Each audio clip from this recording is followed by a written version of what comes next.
Hello students, good morning. This is the continuation of the previous video of chapter 2.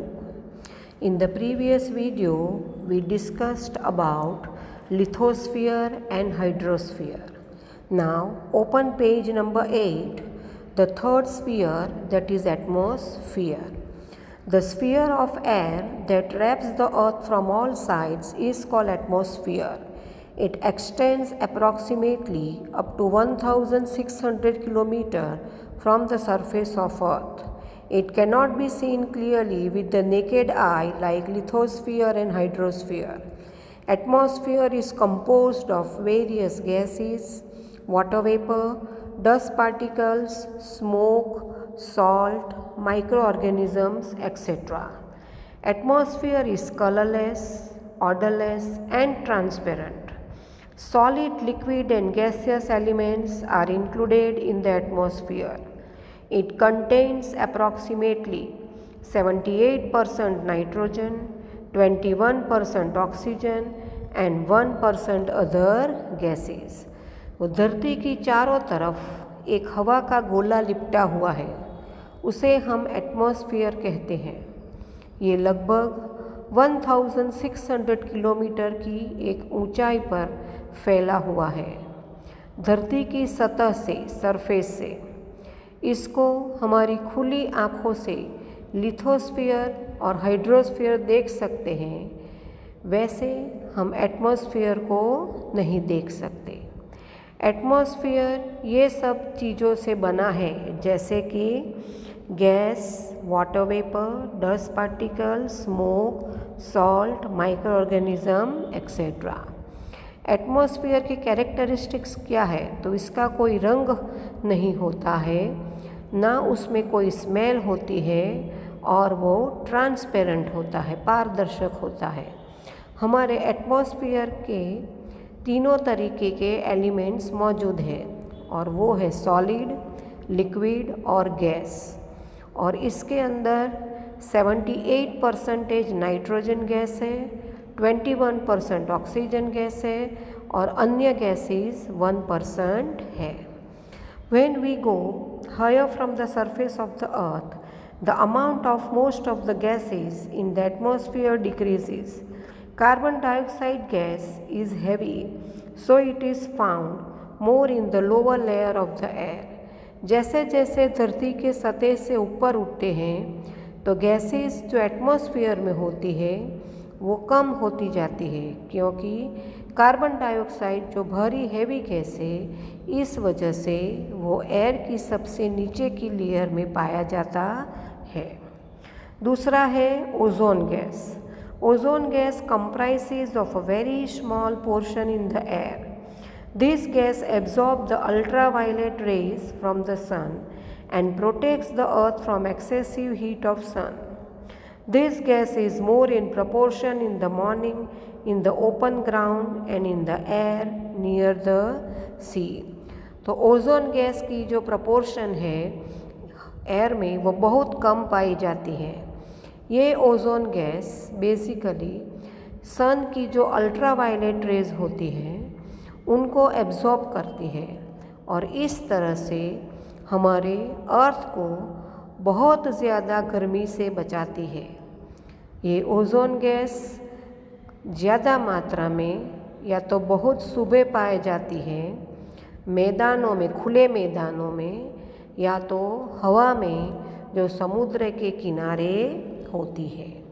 Now page number 9. Gases like oxygen and nitrogen keeps the living creatures on the earth alive. Nitrogen reduces the intensity of oxygen. Water is the most important component in the atmosphere. Due to heat, the water in the form of vapor evaporates and mixes with air, which is known as moisture. The process of cooling of vapor is called condensation. तो हम जो living creatures हैं या वो oxygen और nitrogen की मदद से ही धरती पर जिंदा है। नाइट्रोजन जो है वो ऑक्सीजन की मात्रा है या तीव्रता, इंटेंसिटी जो है उसको कम करती है। पानी सबसे ज़्यादा कंपोनेंट है एटमॉस्फेयर में। जब गर्मी बहुत ज़्यादा होती है तो उस वक्त पानी है वो वेपर यानी भाप के फॉर्म में उड़ जाता है और हवा में मिक्स हो जाता है, जिसको हम मॉइस्चर कहते हैं।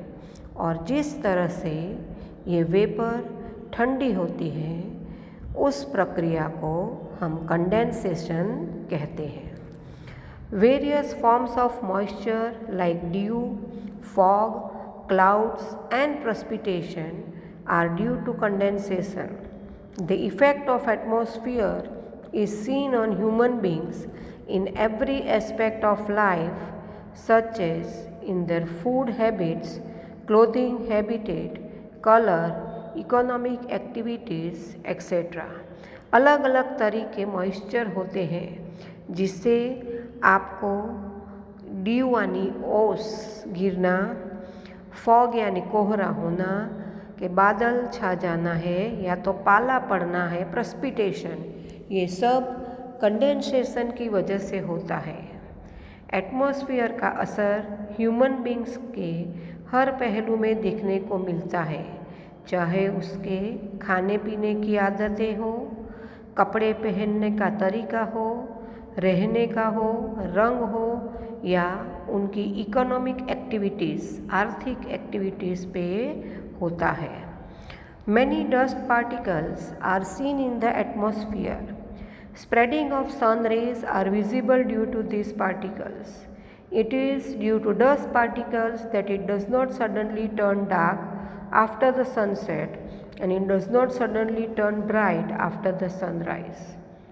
The sun rays are reflected back with the help of these dust particles on the surface of the earth and we receive the light of the sun. We are able to listen to the sound due to the presence of atmosphere. That is why radio and Doordarshan telecast is possible. तो बहुत सारे dust particles देखे जाते हैं atmosphere में जो सूरज की किरणों को फैलाते हैं। वो डस्ट पार्टिकल की वजह से हमें दिखाई देता है। इन डस्ट पार्टिकल्स की वजह से ऐसा होता है कि एकदम जल्दी अंधेरा नहीं हो जाता सूरज डूबने से, या तो एकदम जल्दी सवेरा प्रकाश लाइट नहीं हो जाती जब सूरज निकलता है, सनराइज़ होता है। ये सूरज की किरणें रिफ्लेक्ट हो जाती है और वापस डस्ट पार्टिकल की वजह से हमें सूरज की रोशनी मिलती है।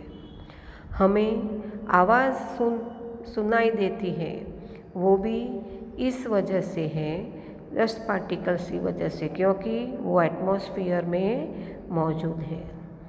इसी वजह से चाहे रेडियो हो या टेलीविज़न, दूरदर्शन का टेलीकास्ट हो, ये पॉसिबल हो जाता है। Now turn your page number 10. The last sphere, that is biosphere.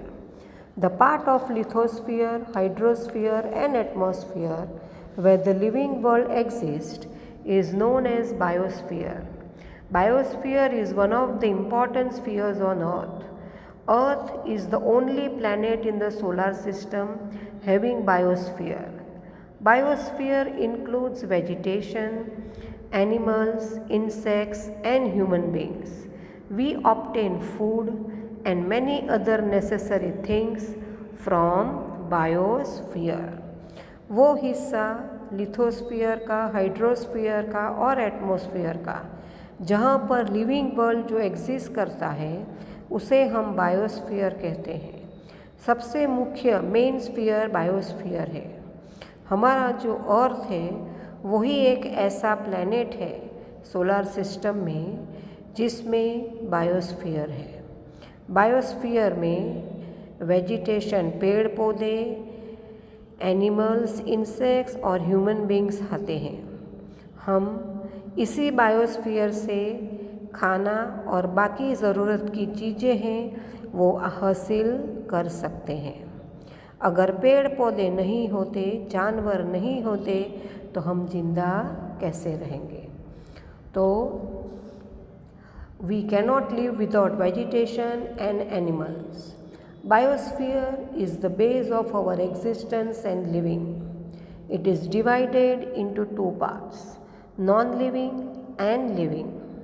Lithosphere, hydrosphere and atmosphere form the non-living part, while plants, animals and microorganisms are included in the living world. तो अगर पेड़ पौधे नहीं होते, जानवर नहीं होते, तो हम जिंदा कैसे रहेंगे। बायोस्फीयर ही हमारा मेन बेस है, ज़रूरत है हमारे एग्जिस्टेंस के लिए, और जिनके लिए दो पार्ट्स में वो डिवाइड होता है, लिविंग और non living. Lithosphere, hydrosphere and atmosphere ये सब नॉन लिविंग है, यानी कि वो है जिसमें कोई जान नहीं होती। पेड़ पौधे, जानवर, छोटे छोटे ऑर्गेनिजम्स ये सब है वो लिविंग वर्ल्ड में आते हैं। Now page number 11। Human beings knowingly and unknowingly undertake many activities for the development. Human action causes an imbalance in the different spheres. Due to this, the balance of various spheres is threatened. Underground nuclear testing, too much drilling of mineral oil, and excessive draining of tube wells affect the lithosphere and causes an imbalance. The dumping of waste from villages and cities along with industrial waste into the water bodies pollute them. हम इंसान जाने अनजाने में, knowingly unknowingly, जान अनजाने में बहुत सारी ऐसी एक्टिविटीज़ करते हैं ताकि उससे हमारा विकास हो। अब यही जो हम एक्टिविटीज़ करते हैं उससे जो बैलेंस है, संतुलन है, वो डिस्टर्ब हो जाता है अलग अलग स्फीयर में, और शायद इसी वजह से एक स्फीयर का जो है बैलेंस उसका ऊपर से डर रहता है। लिथोस्फीयर के ऊपर इसका असर होता है, जैसे बहुत ज़्यादा अंडरग्राउंड टेस्टिंग, ऑयल के लिए ड्रिलिंग करना, ट्यूबवेल्स पे ड्रिलिंग करना, ये सब लिथोस्फीयर के ऊपर उसका असर होता है और इसके कारण इम्बैलेंस होता है। और जो भी कूड़ा कचरा गांव से निकलता है या फिर इंडस्ट्री से निकलता है उसे पानी में डाल देते हैं तो वो पानी भी प्रदूषित हो जाता है। The polar caps have started melting due to increasing heat. The oil spills from ships and disposal of industrial and chemical waste into the water causes the destruction of marine life, which is highly dangerous for the hydrosphere. Harmful gases emitted by industries, workshops, power stations, and vehicles pollute air. The areas with the higher frequency of vehicles show increased rate of carbon monoxide in the air. The amount of CO2 in the air increases due to the cutting of trees. Heat on the earth increases due to increase in CO2 in air. In this way, human activities affect the biosphere. The nurturing links of nature are endangered due to the exploitation of environment which endangers the biosphere. जैसे जैसे heat बढ़ती जाती है तो जो ice caps है वो पिघलती जाती है, जो तेल है शिप्स के वो पानी में गिर जाएंगे, तो इंडस्ट्रीज़ और केमिकल का वेस्ट है वो पानी में डिस्पोज करते हैं, तो पानी में रहने वाले जीव जंतु, एक्वेटिक लाइफ जो हमें नुकसान पहुंचाते हैं, जो हाइड्रोस्फीयर के लिए नुकसानदायक है। इसी तरह से नुकसान पहुंचाने वाली गैसेस होती हैं जो ज़्यादातर इंडस्ट्री से, पावर स्टेशन से या वाहनों से निकलती हैं, जिससे हवा प्रदूषित होती है। जिस जगह पे गाड़ियाँ बहुत ज़्यादा चलती है वहाँ पर कार्बन मोनोऑक्साइड हवा में अधिक मात्रा में पाई जाती है। जो कार्बन डाइऑक्साइड है उसकी मात्रा बढ़ रही है क्योंकि पेड़ काटे जा रहे हैं। जैसे जैसे कार्बन डाइऑक्साइड हवा में बढ़ रही है उसके कारण से धरती पे जो गर्मी है वो बढ़ती जा रही है। हमारे इंसानों की जो एक्टिविटीज़ बढ़ रही है वो बायोस्फीयर पे ज़्यादा असर डाल रही है। अगर हमारे आसपास के जो वातावरण है उसे ख़राब करेंगे तो उससे हम जो नेचुरल चीज़ें मिलती हैं उस पर खतरा आ जाता है और उसके साथ जो बायोस्फीयर है उसको भी पूरी तरह से हम लोग खतरे में डाल रहे हैं। So students, here we have completed our chapter number 2. For homework, you have to write down the question answers in your workbook.